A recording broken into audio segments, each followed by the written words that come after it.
Welcome back, everybody. It's time for Newbee versus Invictus Gaming. As this game gets underway, the draft has begun. We quickly introduce the stakes. IG 3-3 with a win here would be tied with Live Gaming, who just lost their earlier match in a pretty exciting showdown. So that would put them both at 4-3, but I believe IG would still fail to qualify as they lost the head-to-head match versus Live Gaming. Vici Gaming, having won their last match, are now up to 5-1, so they're guaranteed to finish top 3. Newbee, with a win here, could secure the first place seed, or at least a tie for it, with Vici Gaming, if Vici Gaming wins their final match of the day. But yeah, that's neither here nor there. We'll see what actually happens with that. Draft is well underway, so let's go ahead and hop on into it. We've got Newbee on the... Oh, actually, we got to swap our teams here real quick. But with that being said, I'm lgd on the summit. I'm joined here today by Blaze. Hey man, had some great games so far, and looking forward to round out Starladder China with these next two. Man, it's been a nice little road here, seeing these two teams, all these teams compete. I mean, there's eight of them, of course, and although maybe two of them weren't really in a position to take any real wins here, the other six were really well put to make some really exciting games and just bring it forward. So we do see, looking at this draft here, IG are going to open with the Skywrath Faceless Void. We've talked plenty about that, but also getting the Clockwork to set up Skywrath's ultis, perhaps. So really a lot of emphasis on getting some Mystic Flare kills, and you do need a lot of nuke damage when we're going up against heroes like Death Prophet and Jakiro. You want to bring them down quick, you want to make sure they don't persist through the fights, and you want to make sure that you can take that damage off the table. But if we see maybe BKBs come out from the side of the Death Prophet, or at least some four-staff maneuvering, there's still some good potential for a lot of good team fight from Newbee. Of course, they do have the Tide for the offlane. Their lanes are going to go pretty well, and towers are going to drop pretty quick. Yeah, and it's a lot of push, like you said, and as well as Roche potential. Those are the two big things here for Newbee.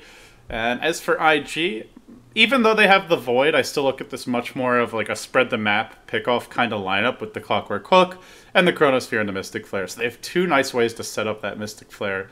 Yeah. And they'll head more in that direction even now with the Mirana picked up. And, well, could be a core Mirana this game. I'll be interested to see how IG run it. I've never seen it before from a Chinese team, but there is always that shot at maybe seeing a Scarth Mage get some farm and go to the mid lane, but probably not going to happen. Only really seen the CIS teams, I think most notably Na'Vi, go for that. So Newbee fourth pick now, Blaze. They've got probably their at least two of their cores, if not three. And yeah, what are you thinking for them with these last two picks? For Newbee, they definitely need to get something that's just more consistent. Like right now, they're fighting between cooldowns. They're fighting between Ravage. They're fighting between Exorcism, and that's the time where IG can really force the issue. The Clockwork long range of initiation is quite large, so when it comes down to it, if they ever see both those abilities on cooldowns, Newbee are just completely hamstrung. But they're going to go for something that can kind of avoid the 5-on-5 during those timing intervals. They're going to have the Nature's Prophet split push, and so when they have those CDs, they go for Roche, they go for Tier 1 and Tier 2 towers, and otherwise they avoid it and try to draw the attention to an opposite lane. So that'll still allow them to farm across the map. I would still like to see a right-click carry. I know we see a lot of core Jakiro recently, but as far as it is right now, it's actually interesting because Tide and Nature's Prophet are considered frequent offlaners. So in this case, they could run the Death Prophet in the safe lane, the Nature's Prophet in the mid, and the Tide in the offlane, or they could actually be running something like a support Tide. Well, IG will commit fully to what they've started this draft off with, which is spread the map, Dota, farm up for late game on the Void and Tinker, and then look to crush Newbee once they get their core items out. Of course, for IG, as mentioned, we're getting confirmation now in the Starladder Skype group that they are in fact eliminated. So This one will not give them a shot to advance, but they can at least knock Newbee down a peg and try to take them out with them. Newbee will still go to the playoffs no matter what, but could hurt their seeding a bit with the loss here. And well, with that said, Newbee, one more pick to go. Not really. It's starting to look like they may struggle to take IG in a head-on clash after like that 15 to 20 minute mark. Once the Tinker gets his Dagon, Void gets his Mask of Madness, then it's going to be a bit difficult to take these team fights unless they get really far ahead in Tower Gold and farm this DP to super tank status. But yeah, that's still a long way off for IG. They got to get through this early laning stage first, Blaze. Yeah, it's going to be a little difficult in that regard. I mean, maybe we'll see some cool Clockwork plays, maybe some arrows will set them up, but as far as the roaming support duo, it looks like it is going to be the Skywrath and Mirana. So, I mean, they have some potential there, but For the most part, I think the arrows are going to be the questionable thing for Invictus Gaming. Like, Chuan obviously is a great Marana, lands some awesome fog arrows without any setup at all, but they're going to need that skill set to really make things happen here because the only setup really is that concussive shot slow and the cogs, at least before level 6. So it's going to be a lot of pressure on Chuan to really breach them into the mid game, continue to stacking up the Ancients or just regular camps on the Western Radiant side, and then make the arrows happen on the mid and elsewhere. So I would have to say for the first 10 minutes of the game, it's all about Chuan's movements. And beyond that, Newbee, they're just going to look to go for their big ultimate play. Doom, Ravage, Exorcism. When they're all up, they're ready to rumble, and between that, they'll just go for some spread push themselves. And with that, we'll go ahead and introduce our teams here. Newbee on the Dire side, IG on the Radiant. We've got Sangsheng playing the Jakiro. Rabbit will be handling the Doom. That puts Moo onto the Tidehunter. Hao will be your Death Prophet, and Banana will be on the Nature's Prophet. So they are running what looks to be a 4-position Nature's Prophet. Pretty damn greedy. We'll see if IG can punish it. They've got Luo on the offlane Faceless Void, the man who's played pretty much every role for this team. He was playing support. We've seen him go safe lane farmer in the past, and even mid at times, and now he will be in the offlane role. Chuan, your Mirana, one of his signature heroes as of late. That puts Cheesebug onto the Scarlet Mage. Very early aggressive dual roaming combo. We have Ferrari 430 on the Tinker, and that leaves June as the safe lane Clockwork. For now, he will drop down a lane ward here and get some vision, but he's going to have a pretty decent matchup for Clockwork, and one where we have seen Clockwork players in the past get solo kills in this Clockwork versus Nature's Prophet showdown. Yeah, I don't think the Newbie has any convincing lanes right now. Like, they'll do okay, but they in general won't like be dominant. Moo running on the solo mid, going for the bottle rush Tide. He'll be able to get some CS for himself, but he's not going to be able to shut down the Tinker. And they don't have the best of roaming supports to make that happen with. I mean, maybe if we see Banana go for an early TP in, then they could go for like a Gush Anchor smash on him, and they might be able to get the kill. But as far as denying CS, it's going to be a little bit limited here with 53 base damage. So, and yeah, I'm a little bit worried about how Moo will fare, even though he is a very competent mid laner. I'm not sure exactly how the matchup's going to work against Ferrari Tinker.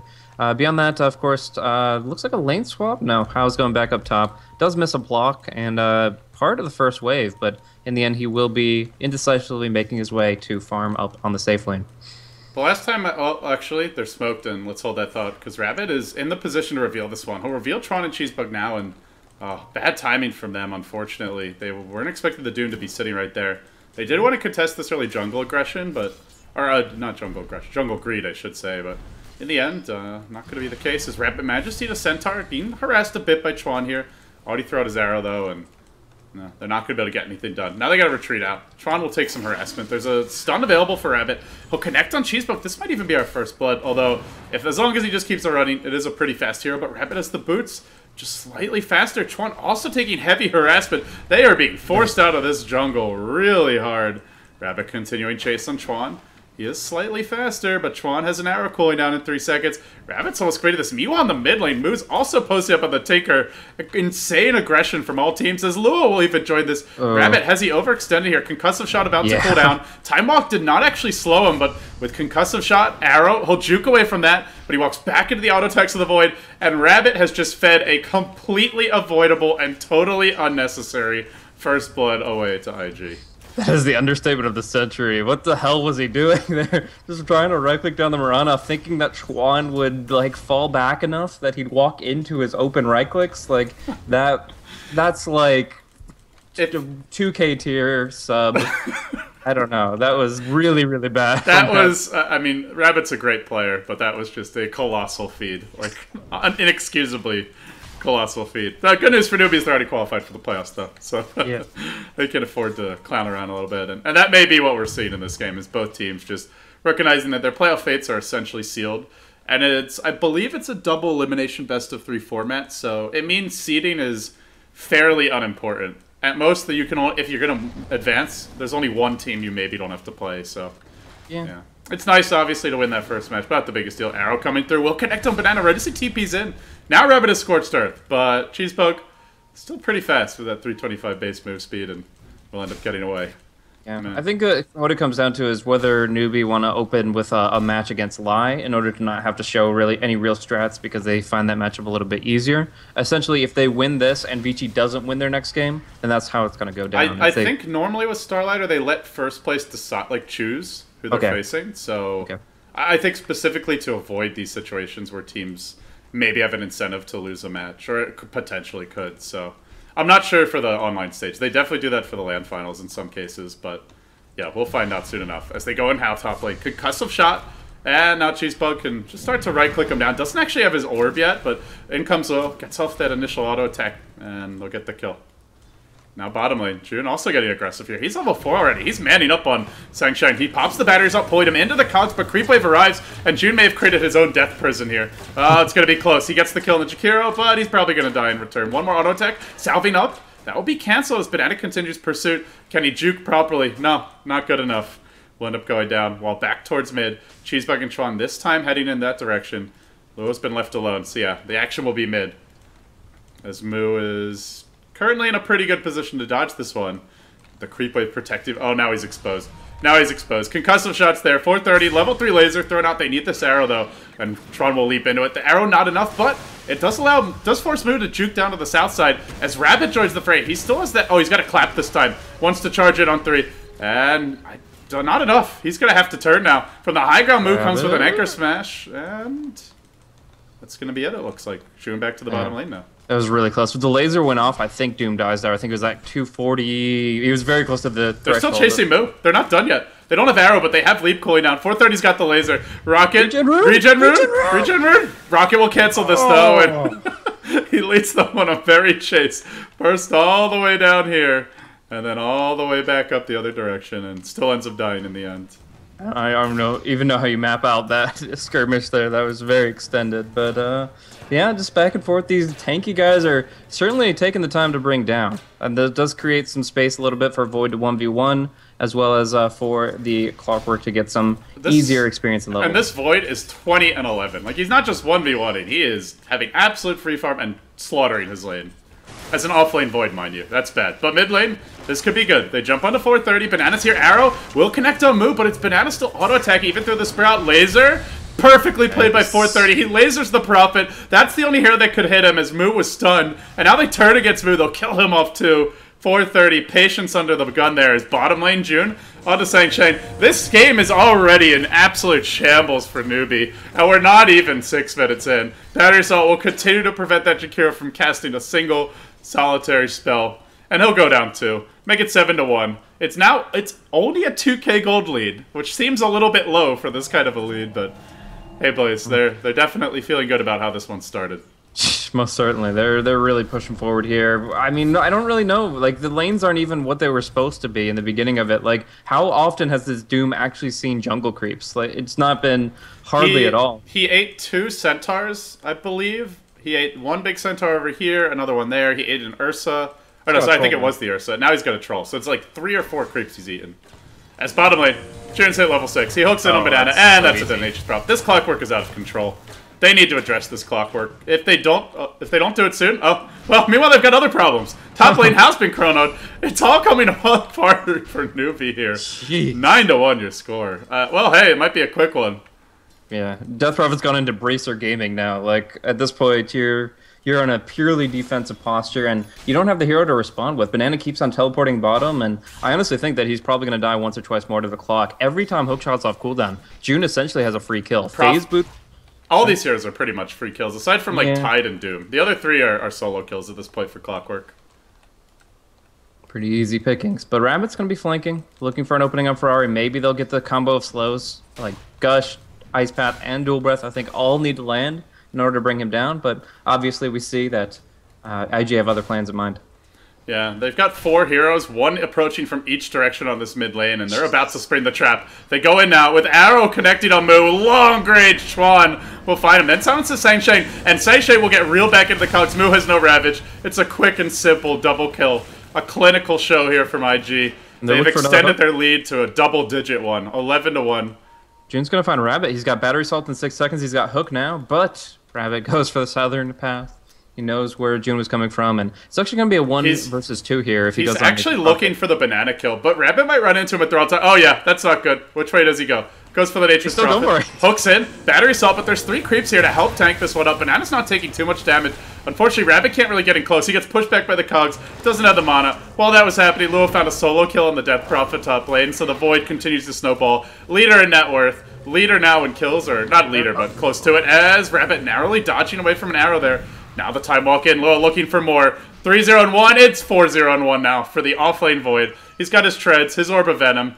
If he wants a Mask of Madness, he's 600 gold short. We're about to see a 10-11 minute Mask of Madness treads, Orb of Venom Void, and oh, by the way, there's a Tinker in this game, Blaze. He's got his BOTs inbound. Already the Soul Ring up, the bottle, the no tally boots, and only 1100 gold off of that. So, I mean, basically no one's struggling. Well, maybe Cheesebug is. They'll blow a Ravage for him. Anchor Smash getting him just before he can go Invis from the Moonlight Shadow, but that was close. Yeah, if he got away and there was no AoE spell there, then Newbee would just be crushed and not being able to get anything. If you can't get a Skywrath kill, 2 versus 1, committing Ravage, you've got some serious problems on your hand. But they do get him in the end. But still, I mean, everything going for IG. Right now, the hook shot's cooling. Oh, no. It's available. One second. This is the perfect opening, and he's going to nail him. Pulls him into the cogs. There's no TP scroll. No teleport out available. Now Cheesebug will join him, and yeah. Say goodbye to Hal. 14-2. And they're stacking Ancients as well during this time. Like, there's just nothing going well for Newbee. Okay, so they need the super play where they go in, they get like a full 5-man wipe. Moo goes in and steals Tinker's Ancient, so they're back in the game. This draft is just so greedy. I mean, you see the Skywrath Mage Mirana, and you go back for a 4-position Nature's Prophet. It's kind of baffling, honestly. But Arrow comes through Insane Chain, and I mean, to be fair, I think the late stage could have gone a lot better. Yet they're giving a lot of space right now to 430 in the offlane Void, and it's showing. Yeah, I mean, I guess Banana started kind of offlane, and Doom was more the 4-position hero. But either way, in either case. This is what happens all the time in pub level matchmaking is somebody picks jungle start Doom or jungle start Nature's Prophet and they contribute absolutely nothing to the game. And it happens time and time again because these heroes don't do shit until like level 6 in general. So yeah, this is getting very, very bad for IG, and we look at how on the top lane. And it's only going to get worse now. Yeah, with the hook shot there. Mystic Flare already online at 10 minutes. There it is. Now bottom lane. Luo's going in on move. There's no Ravage available. GG. 10 minutes. Well. Holy shit, dude. You know, a Newbee, is Newbee the team that has another match in another tournament? That might... they might just want to get to their next match. Let's see. No, Newbee does not have another match coming up. It's IG and Vici in an hour and a half. So, yeah, they had nowhere else to be. Maybe they just wanted to have a quick lunch, but if that was the case... I mean, honestly, I feel like at that point the game is unsalvageable. Like, the no, I agree. It was over. Out of control. Damn. Brutal. All right, guys. Well, we'll have a long break now, so I'll probably be continuing my unofficial Q&A in the chat in the meantime. But yeah, thank you for watching. Of course, I'm joined here by Blaze. Guys, you can follow him at BlazeCasting on Twitter. And with that said, we'll take a break. We'll come back for a final match of Starladder China, the group stage. That match is going to be... Vici Tongfu? Yep, Vici Tongfu. So, Vici at this point, they're 5-1. They've secured their spot in the playoffs. But with a win here, they could finish 6-1 and be first place and have that #1 seed with all the benefits it confers. So anyway, stay tuned. You're watching Beyond the Summit. We'll be back.